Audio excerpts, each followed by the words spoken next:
fella? Good. How are you? I'm very well now. Nice to be here. I am. Just doesn't make sure you're real. Yeah. And I went to see you real. Yeah. Am I? You have funny shoes. Do you mind if I ask you what exactly you think is funny about them? I know they're just a bit different, like. But nice to be here anyway, Tommy. No, well, let's do the shoe thing now. They're practical. Yeah. And they're kind of clumpy. Yeah, I thought these shoes like this would be a big hit in Cavan. That's where you're from, isn't it? No, you have to go down a bit. I'm a fan of you. Why am I afraid? You shouldn't be afraid. I think you're I do a bit of stand-up about you. Do you? Yeah. I'm very afraid. No, I don't. No, it's all charming. And now that I met you, I feel obliged to do it to your face. That's the decent thing to do. Well, then. The bit of stand-up I do about you is it's about imagining if you live in an independent country, the whole idea of it is you can come up with laws that suit ye, and they don't have to make sense to other nations. Other nations don't have to approve them. But if it strikes a chord and seems meaningful to Irish people, then these are the rules that we should govern ourselves by. And I say that sometimes it needs visionaries to see this. And I said the Healy Rays down in Kerry are such visionaries. They're trying to reintroduce drink driving. The only country, the Mexicans wouldn't even have the balls for that. Drink driving, but just for country people. Because country people live further away from the pub, down crooked, unlit mountain roads, and should be allowed to drive them roads drunk. And you might say to them, well, what if they hit a pedestrian? And the response to that is, well, if a man is walking a country road at 4 o'clock in the morning, he's probably drunk too. And when a drunk driver hits a drunk pedestrian, sure, whose fault is that? Oh, Tommy, you're an awful man. But that was, I mean, there's an element of truth in that, isn't there? I know there's not. No. But I like the part about the independent Republic of County Kerry, like, that's good, do you know? Well, I'm sure if we got the money to dynamite you off the country, we'd get it.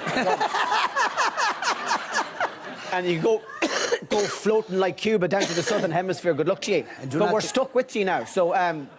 Do you not think we'd be a big loss if we were separated from the rest of the country, no? And what do you think we'd lose now? Look at all the people in Dublin that would miss us, like. Yeah, but we'd get over it, like, you know, I mean... Oh, yeah. I would be... No, genuinely, I would be very interested in the connection you have with community down in Kerry. I'm very interested in your philosophy in life. I'm very interested in the way you use language. Very interested in your kind of fearlessness when it comes to dealing with Dublin media and stuff like that. So I'd genuinely be inspired by you, you know? Well, the only thing that I think makes us anything different to anybody else is it's all about people. And it's all about knowing people and liking people and building relationships with people. It's like you in your job. I know I was listening to there before I came out, and I mean, I've seen your shows and everything. And you like your audience. You like to get your audience going. Well, with me, I'm dealing with people. I like to get the people going in a different way, in that I like to help them with the issues that they have, and that afterwards they'd say, yes, if I have a problem, I'm going to him because he'll do his best. So the sense of satisfaction that you must get must be phenomenal. It is, especially when things go right. And then when they go wrong, it's bad. Can you give me an example of something that went wrong? I'll give you an example. I don't mind telling a story against myself, because it was probably one of the biggest mistakes I ever made. And the mistake I made at that time, I wouldn't make it again, because I'd be smart enough now to hear what I was being told. Do you remember what non-bogus residential accounts were? People who knew flip all about banking. But they went into the banks and they were told by the bank managers and the people in those institutions, oh, well, Tommy, have you a brother over in New York? You can use his address and you'll get far more interest in your account. Okay. So Tommy thought not of it. and he signed up for it. You didn't dream up this in your head. You knew flip all about these things, but you were told about it. And all of a sudden, you saw you were getting more interest. So happy days, everything was grand. Next thing, Revenue found out about it, and they went after those people. But if you will just say, for instance, had 50,000 in one of those accounts, by the time Revenue came after you, they were literally looking for the whole of the 50,000, if not 60,000. So a very nice elderly man in a certain place came to me with his problem. And when I got stuck in it, the first thing I realised was that he didn't have the liability that Revenue were saying, because a lot of the poor man's money was his pension. And they were charging him tax on the pension element of it, which they weren't entitled to do. So right away I got it brought down a good bit. But one night I was going along the road, and we were sort of at the end of the problem that he had to pay out virtually every penny that he had. Even though I had got it reduced, all his savings were going to go. And this poor man had done nothing wrong. He was an elderly man, worked hard all his life. And he came on the phone and he said, Michael, you helped me every way in the world, but can we do any more about this money? And I said, oh God, no. And this is now where I blame myself and no one else. I said to him, in other words, I told him we were at the end of the line. Yeah. And I said, no, it'll have to be paid. And what I said was, you'll have to pay it. And right away he said, no, I won't pay it, Michael. He said, no, I won't. And I was driving along, and you see, I heard him, but it didn't register. I didn't get it. And he thanked me, and he went off the phone. Not the next day, but the following day, I was in my car early in the morning, and Kerry Radio, the death notices came on. The man's death notice was called out, and I rang a neighbour. I couldn't let on that I knew anything. I rang the neighbour and I said, did I know that man acting like I wasn't sure because I couldn't divulge his confidence? And the man said, oh, sure, of course, we weren't too dealing with him. He had some problem. And one thing I'd never do if it were to shoot me, I'd never tell one person what another person's problem was.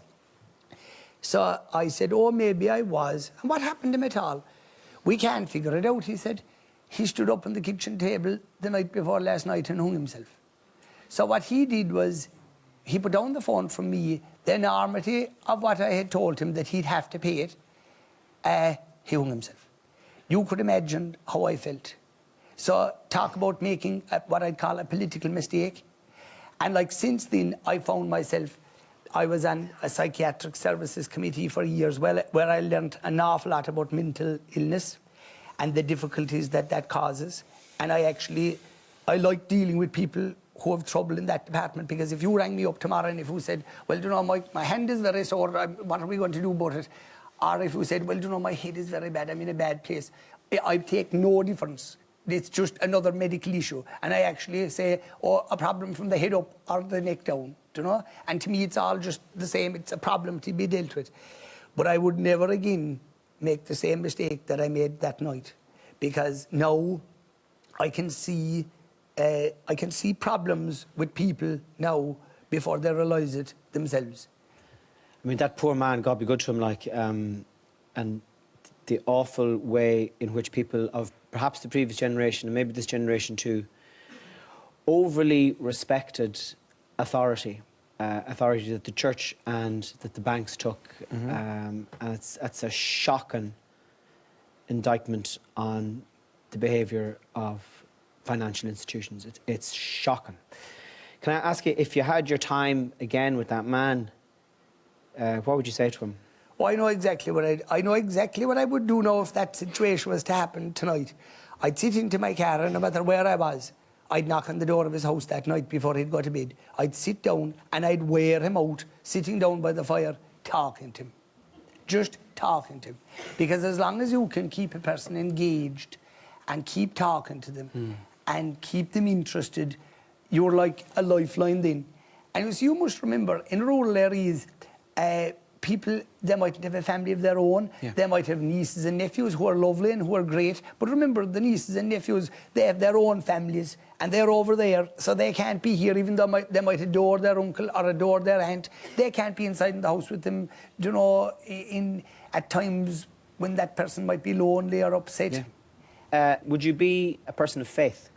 Well, like, I believe in God, like, and I believe in heaven. And I suppose one of the main reasons I believe in heaven is because I think this would be an awful racket to go through and to finish up down inside in the ground and that there'd be nothing else. Like, if that's what's in it, like, I think we should just go into town tonight and go out of our minds.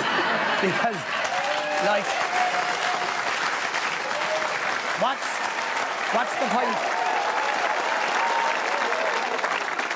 Where do you get sustenance from? Like, is there a place where you can go when things get on top of you? I'd go for a walk, right? But I don't get to do it half as much as I'd like to. But if I could get to walk every night, I'd be really happy, but I don't get to do that.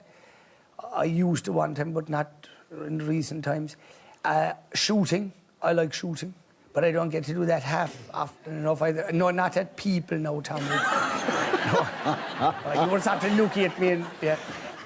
Couldn't I ask you what keeps you going? I saw you one night at a show in Killarney, and I remember halfway through turning to my son and I said, God, how does he do this, like? Because it's not easy. And keeping people, you know, laughing, that's extremely... And keeping people engaged. Yeah. What you do is you surrender to another energy, and you trust that the people that are listening to you know that it's a mischief born out of a desire for joy. Now, I get it wrong. I can get it wrong a few times. But I think that's what you do. That's always been my engagement. I realised something a few years ago, which was, in terms of stand-up and a crowd, if they're wild, you have to be wilder. So a comedian is that little bit wilder than the wildest person in the room. That's a good way to put it. And that's, but I love it, and I know myself as well. I didn't get into stand-up for money, and I know that if there was no money in stand-up, I know I'd still be doing it. Mm-hmm.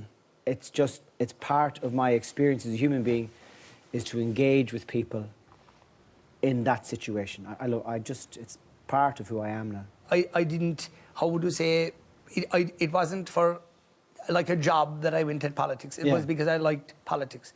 When I was going to the national school, and again, this isn't a very nice thing to say, but when I'd hear that there was a TD dead somewhere in the country, I used to be delighted, because what it meant was my father was good. Don't be laughing at me. My father was good at organising elections. He was a master director of elections. Yeah. So I knew he'd be going off for 3 weeks fighting the by-election. So it was 3 weeks off school for me, and off around the country. And it wasn't as though it was a DOS, because he didn't, like, you wouldn't be standing around when my father would be there. You'd be working, putting up posters, giving out leaflets, doing the donkey work that's involved in an election, as a young lad would. Yeah. And, but I used to love it. So you'd hear of, and the death has occurred of so-and-so. Hey! Thanks be to God, I thought he'd never go.